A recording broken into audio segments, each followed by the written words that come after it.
At the charity gala, Eleanor Blackwood stood in her $50,000 crimson gown, champagne flute raised, announcing to everyone within earshot that she was divorcing her husband Marcus, calling him too poor for her social status. Unaware that the unassuming man she was humiliating in front of Manhattan's elite actually owned Sentinel Trust Bank, the very institution that would be approving her company's $500 million merger in exactly 72 hours. Marcus, the quiet IT consultant she dismissed for 5 years, stood there in his modest rented tuxedo, watching his wife celebrate her freedom with Richard Castellane, the venture capitalist she'd been seeing for months. The same man whose company desperately needed Eleanor's tech firm to secure funding that only Marcus's bank could authorize. The room glittered with old money and new ambitions, but nobody knew that the most powerful person in attendance was the man being laughed at beside the champagne fountain. What would happen when Eleanor discovered that her future, her merger, her wealth, her reputation, rested entirely in the hands of the husband she just destroyed? And what would Marcus do with that power now that the woman he loved had chosen status over loyalty at the worst possible moment?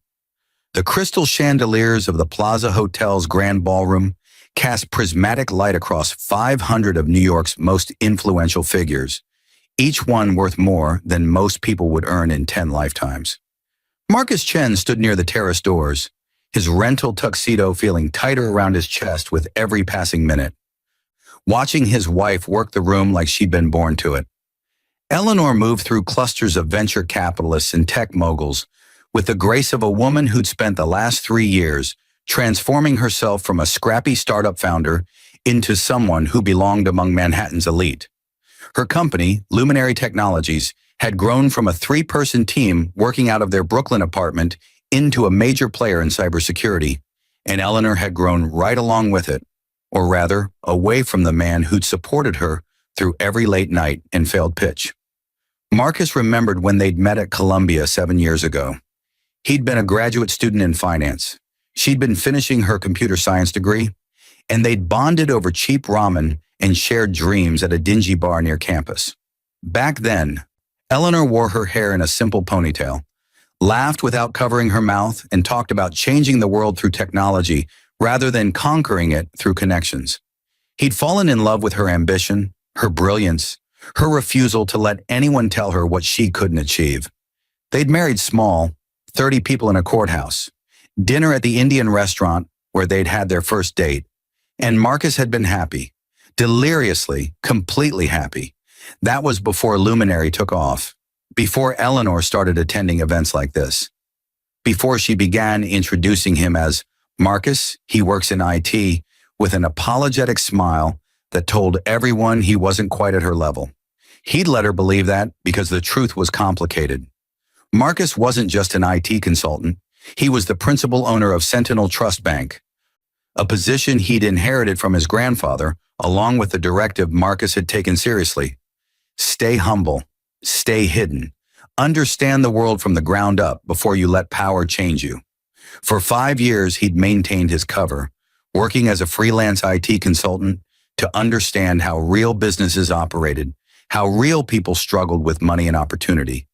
His grandfather, Arthur Chen, had built Sentinel from nothing, and before he died, he'd made Marcus promise that he'd earn the right to run it by understanding the people the bank served. So Marcus had kept his secret, even from Eleanor, telling himself that their marriage was built on something more than money. He'd watched her company grow, had celebrated every victory with her, had held her through every setback, all while knowing he could write a check that would solve any problem she faced. But Eleanor had never asked for that. She'd wanted to succeed on her own terms, and Marcus had respected that. Loved her more for it even. Except somewhere along the way, Eleanor had started looking at him differently, started flinching when her new friends asked what he did, started staying later at networking events, coming home smelling of expensive cologne that wasn't his. 3 months ago, Marcus had noticed the name Richard Castellane appearing in her calendar more frequently. 2 months ago, he'd seen the text message flash across her phone while she was in the shower. Can't wait to celebrate properly once you're free of him? He'd said nothing. Part of him wanted to see if Eleanor would choose him, choose their marriage, without knowing what he could offer her. Another part of him, the part that still remembered ramen dinners and shared dreams, desperately hoped she would. Tonight had answered that question. Marcus! Eleanor's voice cut through his thoughts, bright and sharp. She was walking toward him with Richard Castellane at her side, the venture capitalist's hand resting proprietarily on the small of her back.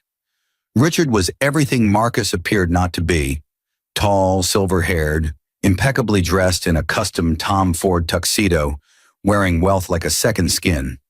There you are. Richard and I have been looking for you.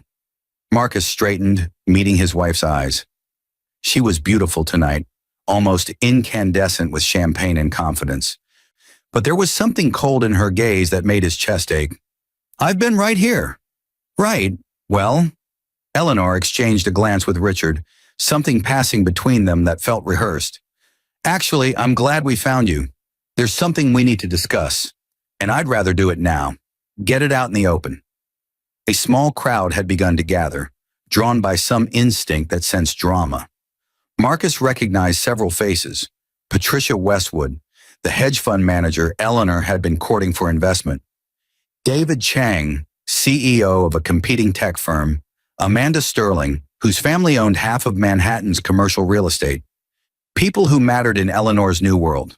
People who didn't know Marcus existed beyond being Eleanor's vaguely embarrassing husband. Eleanor, maybe we should talk privately, Marcus started. But she was already shaking her head. No, I think this needs to be public. Honest. She took a breath, and Marcus saw Richard's hand squeeze her waist encouragingly. Marcus, I want a divorce. The words landed like stones in still water, ripples spreading outward. Someone gasped. Marcus heard Patricia Westwood whisper to her companion. The room didn't go silent. This was Manhattan. People were too sophisticated for that. But conversations definitely shifted, attention focusing on the small drama unfolding near the terrace doors. Eleanor, Marcus kept his voice low, controlled, even as something cracked inside his chest. Can we please discuss this somewhere else? Why? So you can talk me out of it again? Eleanor's voice rose, champagne loosening her tongue. I've tried to make this work, Marcus. God knows I've tried.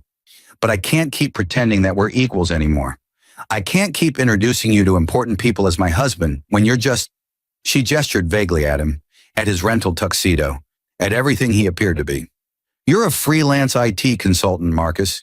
You work from coffee shops. You wear the same 3 button-downs on rotation. I've built something real, something significant, and I need a partner who can stand beside me in this world, not someone I have to apologize for. Richard cleared his throat, his expression perfectly calibrated to sympathetic concern. Eleanor, darling, maybe we should... No.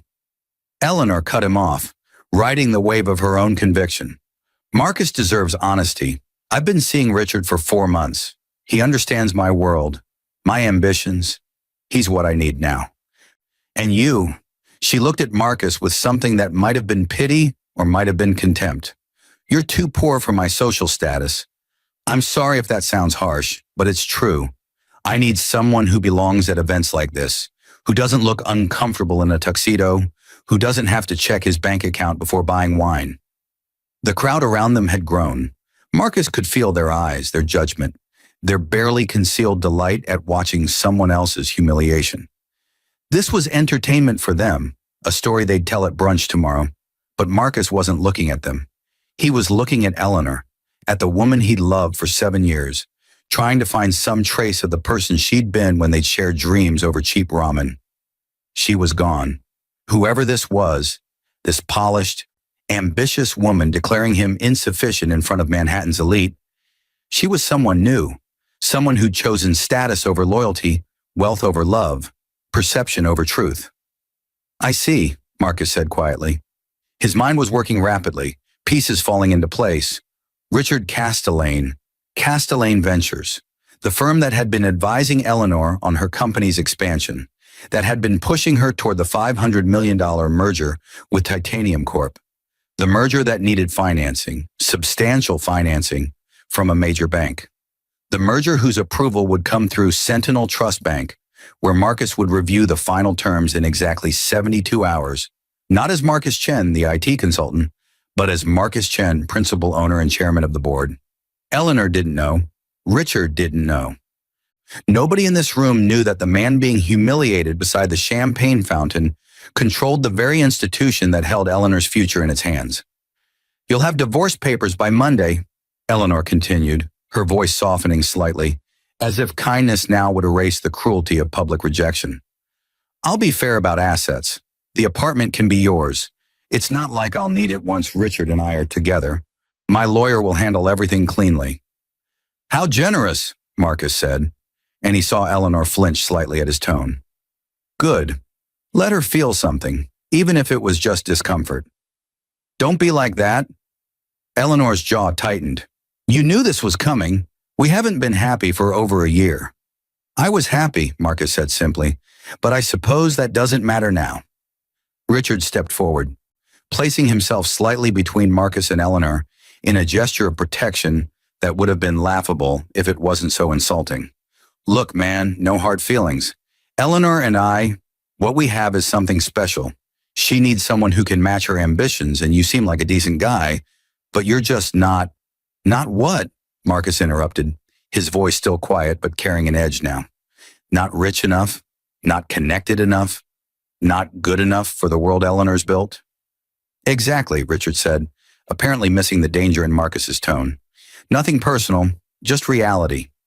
Eleanor's Luminary Technologies is about to close a $500 million merger with Titanium Corp. She's going to be one of the most important tech founders in Manhattan. She needs a partner who can navigate that world with her, and frankly, you can't." "The Titanium merger," Marcus repeated. "Right, the one that needs bank approval." "Already handled," Richard said smugly. "Sentinel Trust Bank. They're processing the paperwork now. Should be approved by Monday. Eleanor's future is secured, and honestly, that's what matters here. She deserves someone who can celebrate that future with her properly."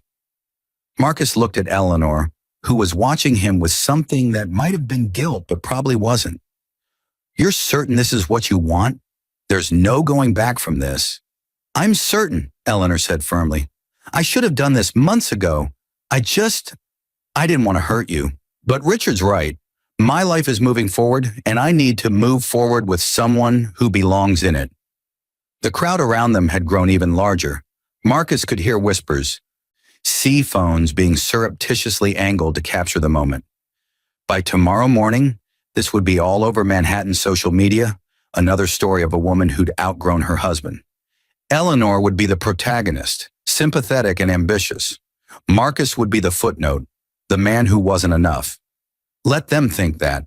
Let everyone think that. Because in 72 hours, when Marcus walked into Sentinel Trust Bank's executive boardroom as chairman, when he reviewed the Luminary Titanium merger documents, when he exercised his authority over the deal that Eleanor had built her entire future around, then the story would change. Then everyone would understand exactly who Marcus Chen really was, and Eleanor would learn what it cost to choose status over loyalty. Marcus left the gala without another word. Walking through the Plaza Hotel's marble lobby and out into the October night, Manhattan gleamed around him, indifferent and eternal, buildings piercing the sky like monuments to ambition. His phone buzzed, probably messages from the few acquaintances who'd witnessed his humiliation, offering sympathy he didn't need. He ignored it, walking the 40 blocks back to the Brooklyn apartment he'd shared with Eleanor, because he needed the movement, needed the city's anonymous crowds around him while he processed what had just happened. Except he'd processed it already. That was the strange thing. Marcus had spent 3 months preparing for this moment, ever since he'd seen Richard's name appear in Eleanor's calendar with increasing frequency. He'd known she was pulling away. He'd known she was falling in love with someone else, someone who represented the world she wanted to inhabit. He just, foolishly, stupidly, hoped she might choose him anyway. His grandfather would have seen this coming. Arthur Chen had been many things. Ruthless banker, brilliant strategist, difficult father, but he'd never been sentimental about human nature. People show you who they are, Arthur used to say during their Sunday dinners at his Fifth Avenue penthouse, back when Marcus was still in college and the old man was trying to mold him into a worthy heir. Your job isn't to imagine them as better. It's to believe them the first time. Marcus had ignored that advice with Eleanor. He'd imagined her as better than her actions suggested, had believed in the woman she'd been, rather than the woman she was becoming. His grandfather would have been disappointed, but not surprised. The Brooklyn apartment was dark when he arrived, Eleanor's absence echoing through rooms that had once felt warm. Marcus didn't turn on the lights. He walked to the window overlooking the street, watching cars pass, people returning from their Friday nights, oblivious to anyone else's drama. Somewhere out there, Eleanor was probably still at the gala, celebrating her freedom with Richard, already mentally redecorating her life without Marcus in it. His phone buzzed again. This time Marcus looked. It was James Whitmore, his grandfather's former attorney, and the only person who knew Marcus's true identity. The message was brief. "I heard about tonight. Are you all right? Do you need anything?" Marcus typed back, "I'm fine. I need the Luminary titanium merger files on my desk by Monday morning. Complete review." 3 dots appeared immediately, then, "Of course. Marcus, what are you planning?" "Due diligence," Marcus wrote back. "Isn't that what banks do?" "Banks, yes, but you're hurt, and hurt people make rash decisions. Your grandfather always said—" "I know what my grandfather said." Marcus cut him off. "Send me the files, James, and schedule a board meeting for Monday afternoon. I'm taking my seat as chairman." A longer pause this time, then. "It's time?" Marcus thought about that. For 5 years, he'd maintained his cover, working his consultant jobs, living modestly, learning about business and people and money from the ground up, just as his grandfather had instructed. He'd told himself he was earning his position, proving he was more than just a trust fund heir. But really, he'd been hiding. Afraid that if Eleanor knew the truth, if anyone knew the truth, they'd see him differently, treat him differently, want him for the wrong reasons. Well, now Eleanor had shown him exactly what she wanted, and it wasn't him. "It's time," Marcus confirmed. He spent the weekend in the apartment, packing his things mechanically, separating his life from Eleanor's with the same efficiency he'd once used to solve her company's technical problems. It was remarkable how little space a 5-year marriage occupied once you removed sentiment from the equation. 3 boxes of books, 2 boxes of clothes, 1 box of miscellaneous items that hadn't seemed important until they became evidence of a life that no longer existed. Saturday afternoon, his phone rang. Eleanor. Marcus stared at her name on the screen for 3 rings before answering. "Marcus."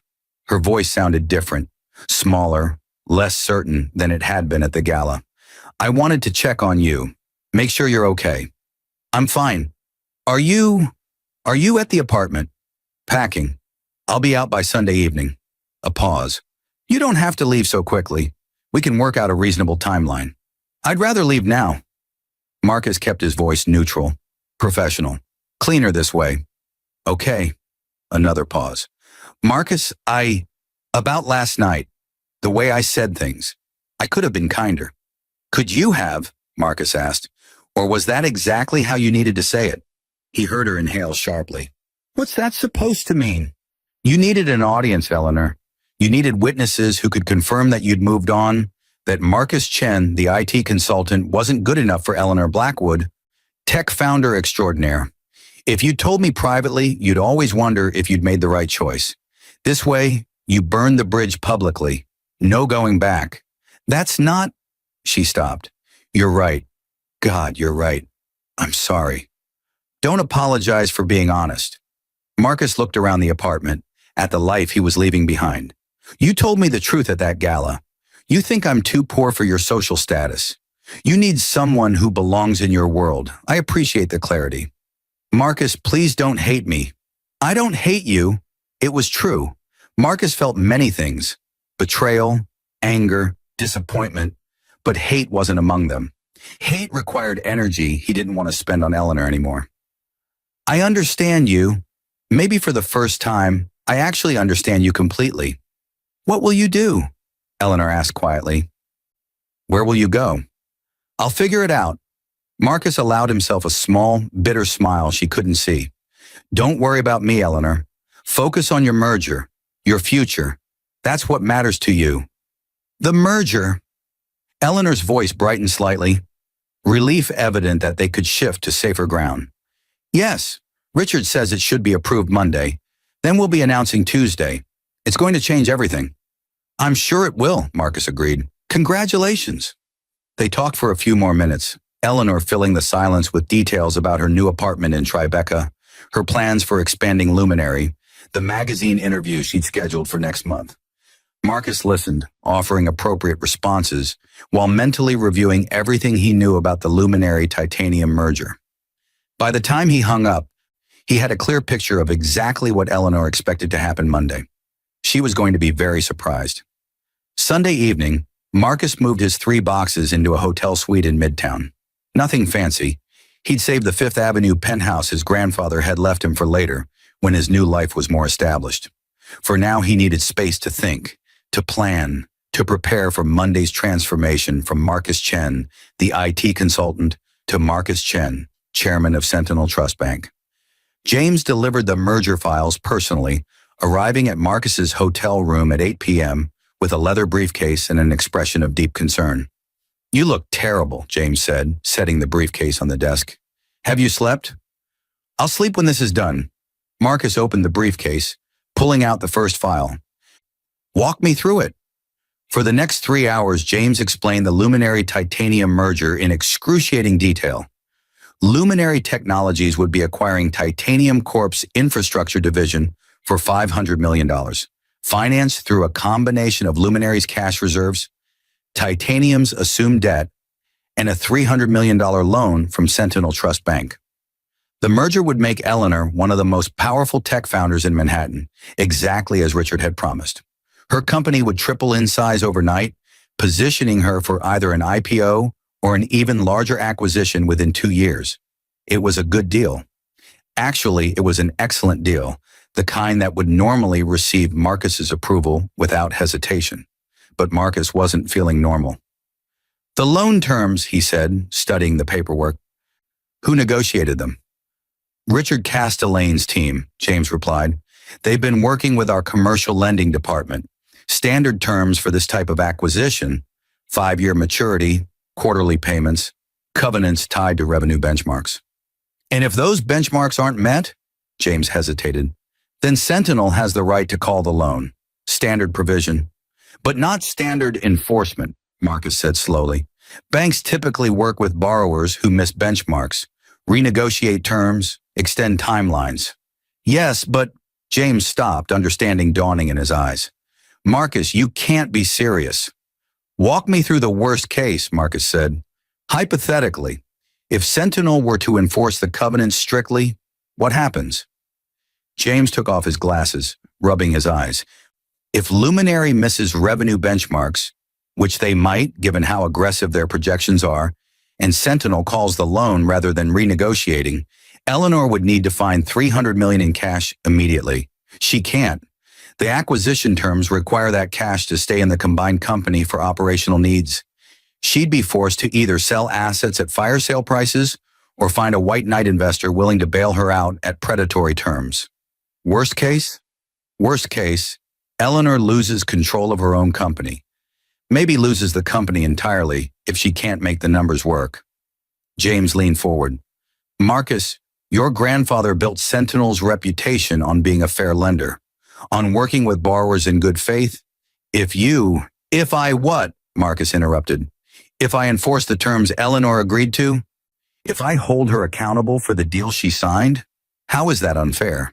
It's not about fairness, James said quietly. It's about revenge, and revenge destroys everything it touches, including the person seeking it.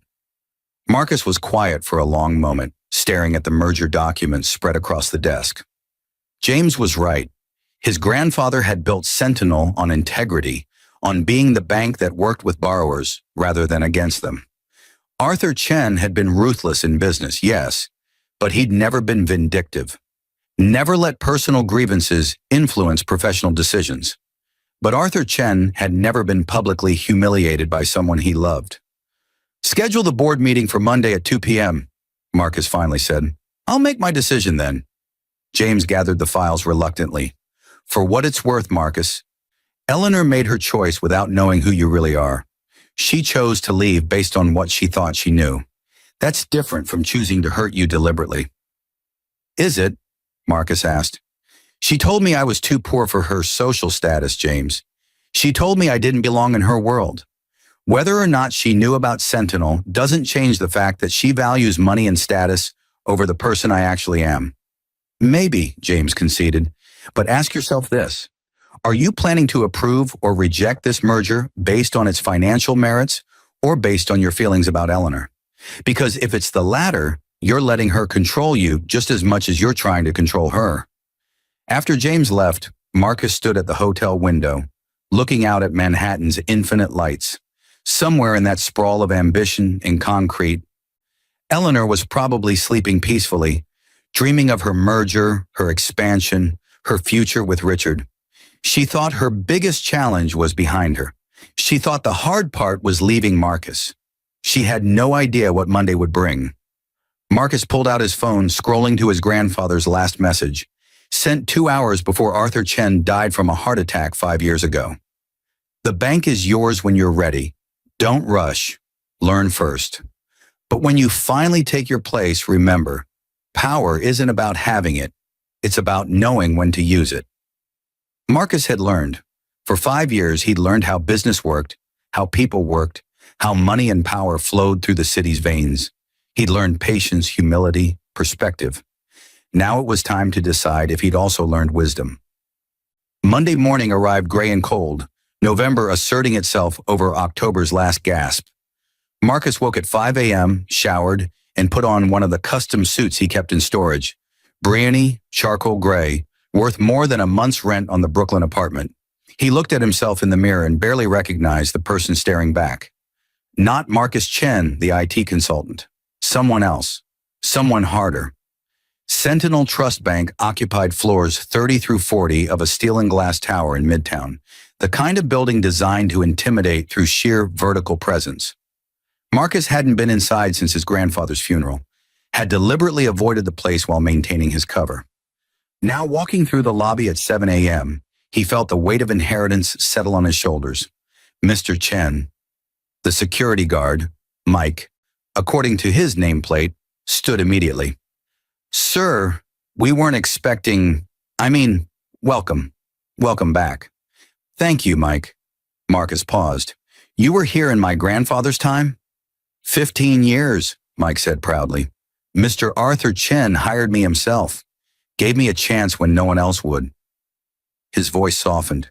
We've missed you, sir. The bank has missed you. Marcus nodded, something tightening in his chest. This was why his grandfather had built Sentinel the way he had. Not just as a profit machine, but as an institution that could change lives. That could give people like Mike chances. That could be more than just money moving between accounts. The executive elevator required a key card Marcus hadn't used in 5 years. It still worked, carrying him smoothly to the 40th floor, where Sentinel's executive offices occupied real estate worth more per square foot than most people earned in a year. The elevator doors opened onto a reception area designed to convey both power and taste. Marble floors, modern art, floor-to-ceiling windows offering views of Central Park. Marcus? A woman's voice, warm and surprised. Oh my God, Marcus!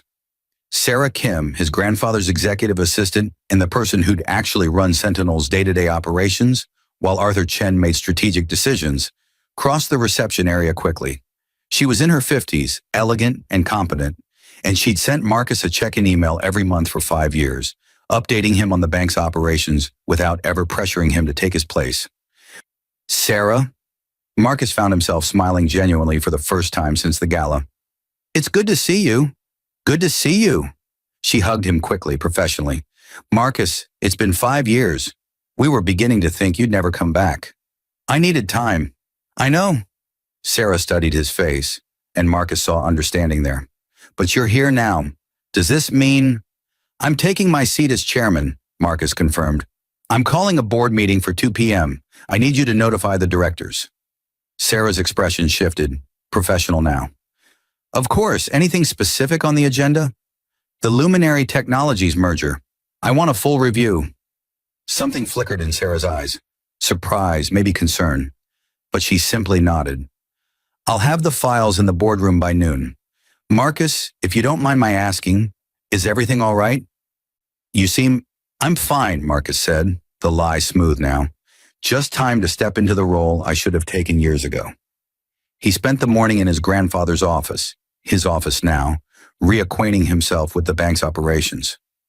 Sarah had kept meticulous records, her monthly emails translating into detailed reports on every major decision, every significant loan, every strategic move. Sentinel was healthy, profitable, respected. Arthur Chen's legacy was intact. At 11 a.m., James arrived with coffee and concern. The board is assembling, he said, setting a cup on Marcus's desk. They're surprised but pleased to see you. Most of them knew this day would come eventually. Most of them? Patricia Morrison asked if you're planning to make changes. She's worried about her position. James paused. Marcus, these people have been running Sentinel in good faith during your absence. If you come in and start making drastic decisions based on personal issues, I'm not going to fire Patricia, Marcus said, or anyone else who's been doing their job well. That's not what I mean, and you know it. Marcus sipped his coffee, looking out at Central Park.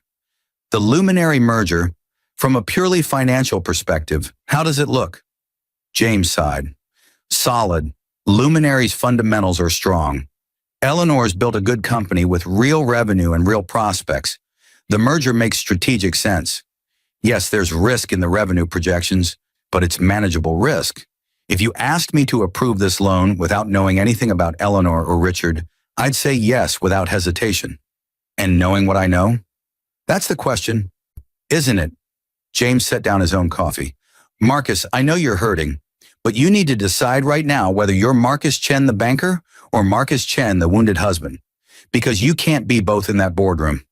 The board meeting convened at 2 p.m. in a conference room that could have doubled as a museum of corporate power.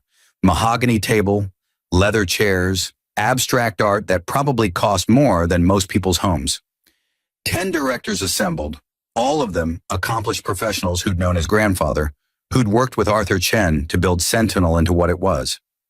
They greeted Marcus with varying degrees of warmth and curiosity, clearly wondering why he'd chosen today, this merger, to finally claim his inheritance. Marcus took the head of the table, his grandfather's seat, and felt the weight of expectation. Thank you all for coming on short notice, he began. I know my absence has been extended, and I appreciate the patience and professionalism you've all shown in maintaining my grandfather's vision for Sentinel. I'm here today to formally assume my role as chairman and to review a significant transaction currently before us. Patricia Morrison, the commercial lending director who'd initially approved the Luminary loan, spoke up. You're referring to the Luminary Technologies merger. Marcus, that's already been approved at the department level. It's a straightforward transaction. I'd like to review it personally, Marcus interrupted smoothly. My prerogative as chairman. Patricia exchanged glances with David Nguyen, the chief credit officer. Of course, though if I may ask, is there a specific concern? We've done thorough due diligence. I'm sure you have. Marcus opened the file in front of him. Walk me through Eleanor Blackwood's company. How did Luminary go from a Brooklyn startup to a $500 million acquisition in 3 years? For the next hour, the board walked Marcus through Luminary's history. Eleanor had founded the company with 2 partners from Colombia, developing cybersecurity software that caught the attention of several Fortune 500 companies. Their early clients had been impressed enough to refer others. Revenue had grown steadily, $2 million the first year, $8 million the second, $25 million the third. By year 4, Luminary was generating $75 million annually with healthy margins and strong growth prospects. It was objectively an impressive success story. Eleanor had built something real. The titanium acquisition makes sense, David Nguyen explained. Their infrastructure division complements Luminary software. Combined, they'll be able to offer end-to-end solutions that neither could provide alone. We're projecting $200 million in combined revenue by year 2. Projecting, Marcus repeated. Based on what assumptions? Cross-selling to both companies' existing clients. New market penetration, standard merger synergies. And if those synergies don't materialize? A brief silence. Patricia cleared her throat. Then they'd be below their revenue covenants. We'd work with them to restructure. Would we? Marcus asked quietly. Or would we enforce our rights under the loan agreement? The room's temperature dropped several degrees. Everyone understood what Marcus was asking. James, sitting at the far end of the table, looked like he wanted to intervene, but remained silent. Marcus, Patricia said carefully, is there something specific about this transaction that concerns you? Because from where we sit, this is a good loan to a good client. Eleanor Blackwood has built a strong company. She's a credible borrower. Yes, there's risk in any acquisition, but that's why we have covenants, to protect both parties. In personal relationships, Marcus asked, should those factor into lending decisions? Patricia frowned. I'm not sure I understand the question. Marcus leaned back in his chair. Eleanor Blackwood is my wife. Was my wife. We're divorcing. She announced it at a charity gala Friday night in front of half of Manhattan's business community. Called me too poor for her social status. She's now involved with Richard Castellane, the same man who's been advising her on this merger. The silence was absolute. Several board members looked stunned. James looked resigned. Patricia's expression shifted from confusion to understanding to concern. You didn't know, Marcus said. It wasn't a question. No, Patricia admitted. You've kept your private life very private. We knew you were married, but we didn't know to whom. And Richard Castellane's involvement, we knew he was Luminary's advisor, but she stopped. Marcus, I understand this must be incredibly difficult, but we need to keep personal feelings separate from business decisions. Do we? Marcus asked. Because it seems to me that personal feelings are very much part of business decisions. Eleanor chose to leave me because she didn't think I had enough money or status. She made a decision based entirely on her perception of my financial value. Now her financial future depends on my approval. How is that not personal? David Nguyen spoke up. With respect, Chairman, if we start making lending decisions based on personal relationships or grievances, we compromise everything Sentinel stands for. Your grandfather built this bank on integrity, on being the institution that businesses could trust to make fair decisions based on merit, not connections or revenge. My grandfather also taught me that people show you who they are, Marcus countered. Eleanor showed me exactly who she is. She values money and status above loyalty or character. She made that crystal clear. Now I'm supposed to hand her $300 million and trust that she'll use it responsibly, that she'll meet her covenants, that she won't make the same character-based decisions in business that she made in our marriage? That's not fair, James said quietly. Everyone turned to look at him. Marcus, I know I'm here as your advisor, not a board member, but I need to say this. You're conflating two different things. Eleanor's decision to leave you was about compatibility, about what she needs in a partner. That doesn't tell us anything about her business judgment or her ability to run Luminary successfully. Doesn't it? Marcus challenged. She walked away from a 5-year marriage without hesitation because she decided I wasn't valuable enough. What happens when her business faces challenges, when the merger gets difficult? Will she show the same lack of commitment? The same willingness to abandon ship when things don't meet her standards? Patricia leaned forward. Marcus, I understand you're hurt. This isn't about being hurt, Marcus snapped, his control slipping slightly. This is about whether Eleanor Blackwood has the character to deserve $300 million of Sentinel's money. And based on what I've seen, based on what she's shown me about who she really is, I'm not convinced she does. The board members exchanged uncomfortable glances. They were in impossible territory, caught between their chairman's clear personal vendetta and their professional obligation to evaluate loans fairly. I need to see more, Marcus finally said. I want updated projections. I want personal financial statements from Eleanor and her partners. I want independent verification of their client relationships. And I want all of it on my desk by Wednesday. Marcus, Patricia protested, the merger is supposed to close Friday. We've already given our commitment. Then I suggest you work quickly, Marcus said coldly. This meeting is adjourned. The week that followed was brutal. The board worked around the clock assembling the documentation Marcus demanded, all of them aware that their chairman was operating from wounded pride rather than business logic. Eleanor called Tuesday afternoon, her voice tight with stress. Marcus, what are you doing? He'd been expecting this call. Due diligence. Due diligence? The bank already approved our loan. We're supposed to close Friday. Do you know what you're doing to me? To my company. I'm doing my job. Eleanor. Your job? Her voice rose. What job? You're an IT consultant. The moment hung between them, crystalline and fragile. Marcus could end this right now. Could tell Eleanor the truth, watch her world realign as she understood exactly how badly she'd miscalculated. But something held him back. Not mercy exactly, but a need to let this play out, to see what Eleanor would do when she thought she was negotiating with an institution rather than her ex-husband. The bank has concerns, Marcus said neutrally, about your projections, about whether the merger assumptions are realistic. You'll have your answer by Thursday. Concerns? Marcus, what's happening? Did someone at the bank find out about us? About the divorce? Is someone punishing me because of... She stopped. Oh my God, Marcus, I'm not what? Eleanor?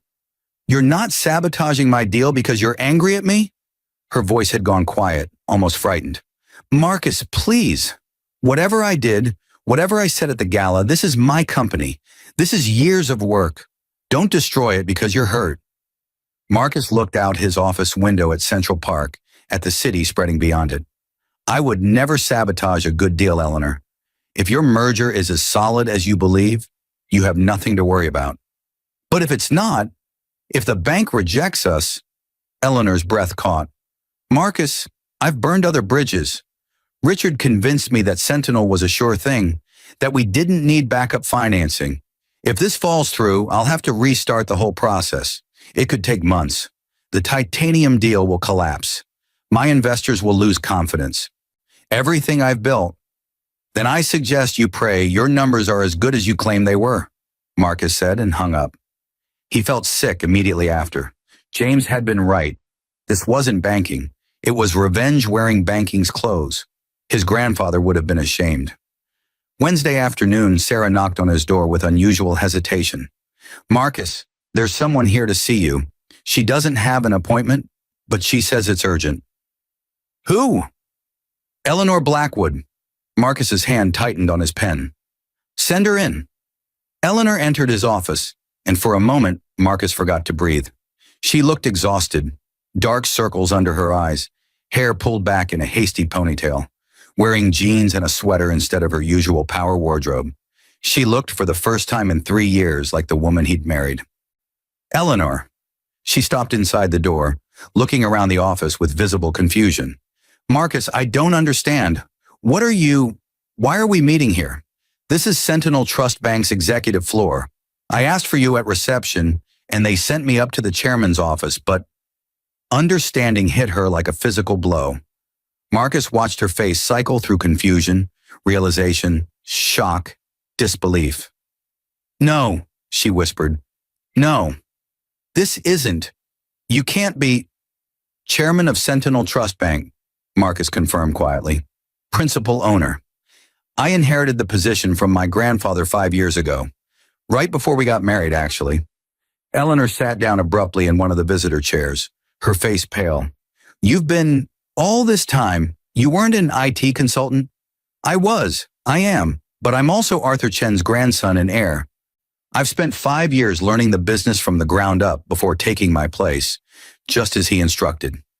During that time, yes, I worked as an IT consultant to understand how real businesses operate, how real people struggle with money and opportunity. Marcus kept his voice level, professional. My grandfather built this bank on integrity, Eleanor, on understanding the people we serve. I've been earning the right to run it. You lied to me. Eleanor's voice was barely audible. For our entire marriage, you lied. I kept my identity private, Marcus corrected. There's a difference. And before you accuse me of deception, let's remember who made assumptions about who I was based on how much money I appeared to have. Eleanor flinched. Marcus, please. You called me too poor for your social status, Marcus continued, something hard in his voice now. You announced our divorce at a charity gala because you needed a partner who belonged in your world. Someone like Richard Castellane, who wears his wealth like a badge. Well, Eleanor, if I'd worn my wealth the same way, If I told you who I really was, would you still be my wife? That's not fair, isn't it? If I told you 5 years ago that I was Arthur Chen's heir, that I owned Sentinel Trust Bank, that I could write a check for more money than you've ever made, would you have looked at me the way you looked at me Friday night? Would you have called me too poor? Eleanor was crying now, silent tears tracking down her cheeks. So this is revenge. You're going to reject my merger because I hurt you. I haven't decided anything yet, but you're considering it. You're actually considering destroying everything I've built because... She stopped, wiping her eyes. I was honest with you, Marcus. Maybe I was cruel about it. Maybe I handled it badly, but I told you the truth about how I felt. And now you're going to punish me for that honesty by taking away the thing I care about most. The thing you care about most, Marcus repeated. Your company, your merger, your status. Not the marriage we had, not the life we built, not the person I actually am, just the business success you've achieved. That's what matters to you. Yes, Eleanor stood, her voice rising. Yes, my company matters to me. I've spent 3 years building it, Marcus. 3 years of 18-hour days and impossible challenges and proving myself to investors who didn't take me seriously because I'm a woman in tech. I've created something real, something important, and you're going to take it away because I chose Richard over you? I'm going to make a business decision, Marcus said coldly, based on whether you've demonstrated the character and judgment required to manage $300 million of my bank's money responsibly. And honestly, Eleanor, based on what I've seen, based on how quickly you abandoned our marriage for someone with better social credentials, I have serious concerns about your character. My character? Eleanor laughed bitterly. You kept your entire identity secret from me for 5 years, and you're questioning my character? I kept my identity private to see who people really were, Marcus shot back, to see whether they valued me for myself or for my money. And you failed that test spectacularly, Eleanor. You looked at Marcus Chen, the IT consultant, and decided I wasn't good enough. You never once considered that there might be more to me than what you saw. You never asked about my family, my background, why I chose the work I did. You just decided I was insufficient and moved on. That's not... Eleanor stopped, her face crumbling. Oh God, Marcus, you're right. You're completely right. I did that. I looked at you and saw only what I wanted to see, and when it didn't match my ambitions, I threw you away. She sank back into the chair. What kind of person does that? What kind of person throws away 5 years with someone they love because they're embarrassed about their job? The question hung in the air between them. Marcus felt his anger wavering, replaced by something more complicated. Sadness, regret, the ghost of what they'd once had together. I don't know, he finally said, but that's the person you showed me you are. And now I have to decide whether that person deserves Sentinel's support. Eleanor looked up at him, mascara smudged, all her polish stripped away. If you reject the merger, I'll lose everything. The deal with Titanium will collapse. My investors will pull out. I'll probably have to sell Luminary just to cover my existing obligations. Everything I've built will be gone. I know. And you're actually considering doing that because I hurt you. Marcus was quiet for a long moment. The board says your numbers are good, that the merger makes financial sense, that Luminary is a solid company with real prospects. But I look at you and I see someone who makes decisions based on social status rather than substance. Someone who values perception over reality. Someone who abandoned a 5-year commitment the moment something shinier came along. And I wonder, when the merger gets hard, when the integration challenges mount, when things don't go according to plan, will you show that same lack of commitment? Will you abandon ship again? I won't, Eleanor said desperately. Marcus, I built this company from nothing. I fought for it every single day. Yes, I made a terrible decision about our marriage. Yes, I was shallow and cruel and everything you think I am. But I don't quit on my business. I never have. Please, don't confuse my personal failures with my professional capabilities. Why shouldn't I? Character is character, Eleanor. You don't get to partition it. The person who could humiliate me at a charity gala is the same person who'll be managing $300 million of my money. Why should I trust that person? Eleanor stood, walking to the window, her back to Marcus. Do you remember when we met? She asked quietly. That bar near Columbia. You were celebrating finishing your thesis defense. I was drowning my sorrows because I'd failed my algorithm's final. You bought me a drink and talked to me about probability distributions until I stopped crying. She turned to face him. I fell in love with you that night, Marcus. With your kindness, your intelligence, the way you made complicated things simple. I loved you for who you were, not what you had. And then I stopped being enough. No. Eleanor shook her head. I stopped being myself. I got so caught up in building Luminary, in proving I could succeed, that I turned into someone I don't even recognize. Someone who cares about social status and appearances and all the superficial bullshit that doesn't actually matter. You're right. I failed your test. I looked at you and saw only what I wanted to see, and what I wanted to see was someone who could enhance my status, rather than someone who loved me for who I actually am. She was crying again. I'm so sorry, Marcus. I'm so sorry. You deserved better than what I gave you. Marcus felt something crack inside his chest. This was the Eleanor he'd married, the woman who could acknowledge her mistakes, who could be vulnerable, who could see past her own ambitions to the people around her. This was the person he'd loved. But was it real? Or was Eleanor simply telling him what he needed to hear to get what she wanted? I need time, Marcus said finally, to think, to separate my personal feelings from the business decision. The board meets again tomorrow. You'll have your answer by end of day. Eleanor nodded, wiping her eyes. Okay, thank you for at least considering it, for not just rejecting us outright. She moved toward the door, then stopped. Marcus, for what it's worth, I do still love you. Not the way I should have. Maybe not in a way that would have made us work long term. But I love you, and I'm sorry I hurt you. Regardless of what happens with the merger, I'm so sorry. After she left, Marcus sat in his office until night fell, watching Manhattan's lights emerge like stars across the city's landscape. Everything in him wanted to reject the merger, wanted to make Eleanor feel the way he'd felt at that gala. Insufficient, dismissed, worthless. But James's words kept echoing. Are you Marcus Chen the banker, or Marcus Chen the wounded husband? If he rejected the merger, Eleanor would lose everything she built. Her company would collapse. Her reputation would be destroyed. She'd spend years rebuilding what a single decision, his decision, had taken away. But if he approved it, was he rewarding her betrayal? Teaching her that character didn't matter? That success excused cruelty? His phone buzzed. A text from James. Whatever you decide tomorrow, make sure you can live with it for the next 30 years. Because you will. Marcus thought about his grandfather, about the legacy Arthur Chen had built, about the kind of man Arthur had tried to mold him into. His grandfather had been ruthless, but never vindictive, hard but never cruel, powerful but never petty. Arthur Chen would have approved the merger. The realization hit Marcus like cold water. His grandfather would have looked at Luminary's numbers, seen a good company making a smart acquisition, and signed off regardless of personal feelings. Because that's what integrity meant. Making the right decision even when the wrong one would feel better. But Marcus wasn't his grandfather. He was younger, angrier, more wounded. And part of him, a large part, wanted Eleanor to suffer the way he'd suffered.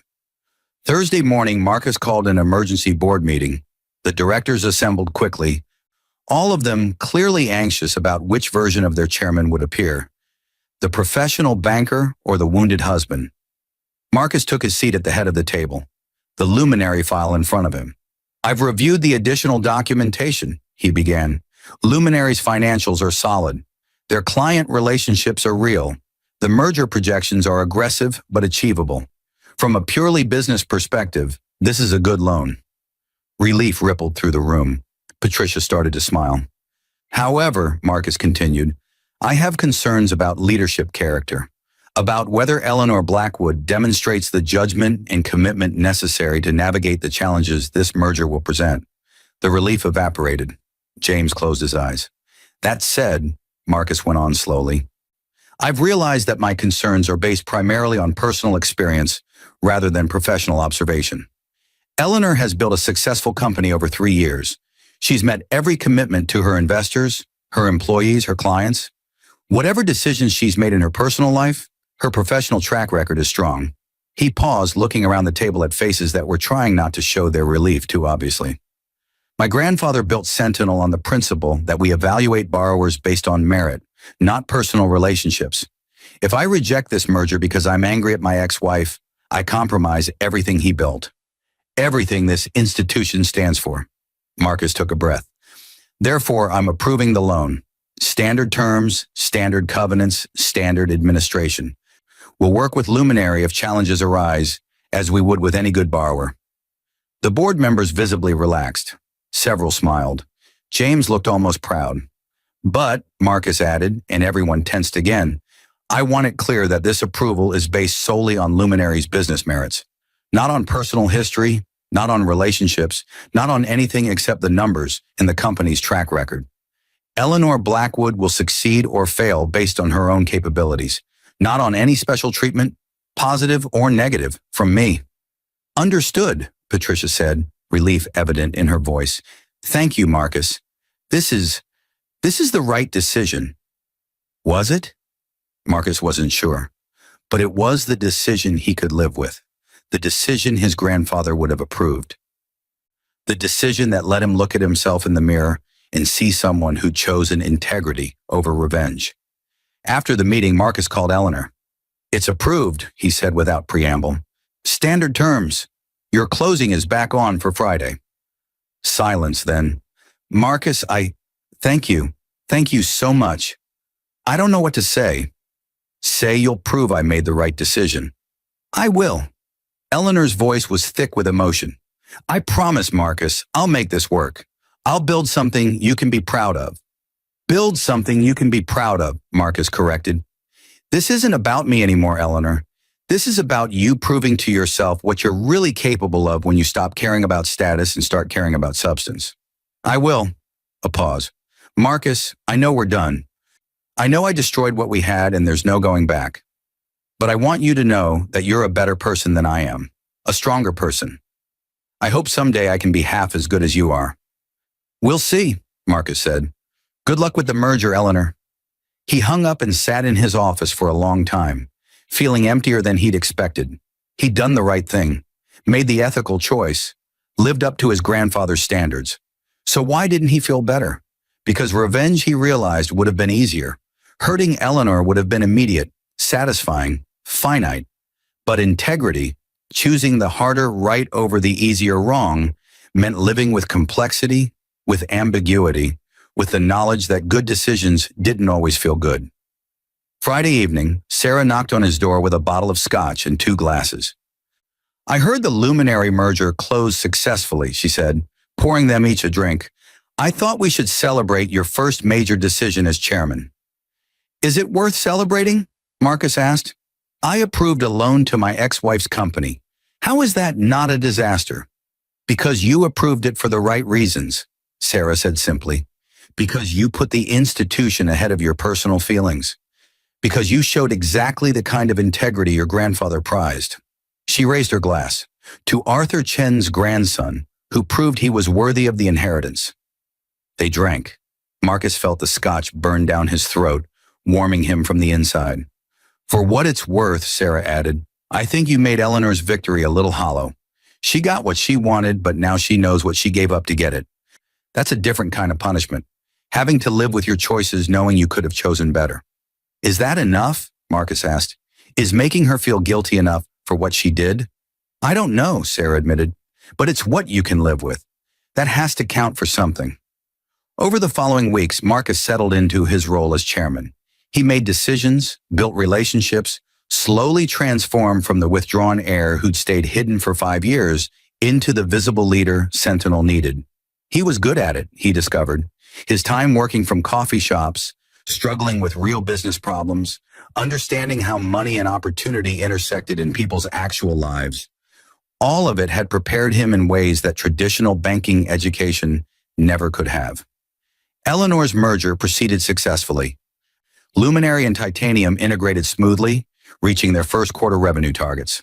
Marcus received quarterly reports, read them professionally, approved standard covenant modifications when needed. He and Eleanor never spoke directly. Everything went through their representatives. But he watched from a distance as she built her success, wondering if she ever thought about what she'd given up. 3 months after the merger closed, Marcus attended another charity gala. Different venue, different cause, but the same cast of Manhattan elite. He came as himself this time, Marcus Chen, chairman of Sentinel Trust Bank, wearing a custom tuxedo that made his rental from that previous night look laughable. People who'd ignored him before wanted to talk now. People who'd witnessed his humiliation pretended they hadn't. People who'd laughed wanted introductions. Marcus was polite to all of them and genuine with none. Halfway through the evening, he saw Eleanor across the room. She was with Richard still, wearing another expensive gown, laughing at something a venture capitalist was saying. But when her eyes met Marcus's, the laughter stopped. Something passed between them, regret, maybe, or recognition of what they'd lost. Richard followed Eleanor's gaze, stiffening when he recognized Marcus. He whispered something to Eleanor, probably warning her to stay away, to not jeopardize the business relationship with her ex-husband. But Eleanor walked over anyway. Richard tried to follow, but she waved him back. Marcus. She stopped a careful distance away. You look good, happy. I am, Marcus said, surprised to find it was true. Sentinel is going well. I'm enjoying the work. I'm glad, Eleanor hesitated. I wanted to thank you again for approving the merger, for choosing the high road when you could have destroyed me. I approved a good business deal, Marcus said neutrally. That's all. That's not all. Eleanor looked around the ballroom, at the wealth and status she'd once thought were so important. I've been thinking a lot about that night, about what I said to you, about why I said it. Eleanor, we don't need to. I was terrified, she interrupted, of not being enough, of being that girl from Brooklyn who didn't belong with these people. I thought if I had the right partner, the right image, the right everything, then maybe I'd actually deserve to be here. She laughed bitterly. Turns out I already had the right partner. I was just too stupid and scared to see it. Marcus felt something soften in his chest. We both made mistakes. No. Eleanor shook her head. You made one mistake, not telling me who you really were. I made 1,000, caring more about perception than reality, valuing status over substance, throwing away someone who loved me for someone who enhanced my image. She looked at Marcus directly. Richard and I broke up last week. He wanted access to Sentinel's network, not me. Funny how that works. I'm sorry. Don't be. I learned something valuable, that the person I was becoming wasn't someone I liked very much. So I'm trying to change, trying to be more like the person I was when we met, when I cared about building something meaningful rather than looking impressive. That's good, Marcus said. Your company should benefit from that. My company? Eleanor smiled sadly. Right. Not me, not us, just my company. She started to turn away, then stopped. For what it's worth, Marcus, you won. You proved you were the better person, that you had more integrity, more character. I hope that gives you some satisfaction. It doesn't, Marcus admitted, because this wasn't about winning or losing. It was about two people who stopped understanding each other, who wanted different things, who made bad choices that hurt each other. He paused. I hope you build something great with Luminary, Eleanor. Something you can be proud of, not because it'll prove anything to me, but because you deserve to succeed at what you're passionate about. Eleanor's eyes filled with tears. Thank you, she whispered. That's more generous than I have any right to expect. She walked away back to the party, back to her life without Marcus in it. He watched her go, feeling something that wasn't quite closure but was close enough. Later, driving home through Manhattan's glittering streets, Marcus thought about power and revenge, about integrity and choice. He'd had the opportunity to destroy Eleanor, had held her future in his hands and chosen to let it go. Not because she deserved mercy, necessarily, but because he deserved to be better than his worst impulses. His grandfather had been right. Power wasn't about having it, it was about knowing when to use it. And sometimes the greatest power was in choosing not to use it at all. in letting people succeed or fail on their own merits, in holding yourself to a higher standard than the one applied to those who hurt you. Marcus had learned that lesson at tremendous personal cost, but he'd learned it. And in the end, that knowledge, that hard-won wisdom about who he wanted to be, was worth more than any revenge could have provided. The city lights blurred past his window, each one representing someone's ambition, someone's dream, someone's belief that they could build something lasting in this temporary world. Marcus was one of them now, not hiding anymore, not pretending to be less than he was, but stepping fully into the role he'd inherited and the man he'd chosen to become. It wasn't the ending he'd imagined when Eleanor had announced their divorce at that charity gala. It wasn't closure or vindication or victory, but it was something better. It was integrity. And Marcus could live with that,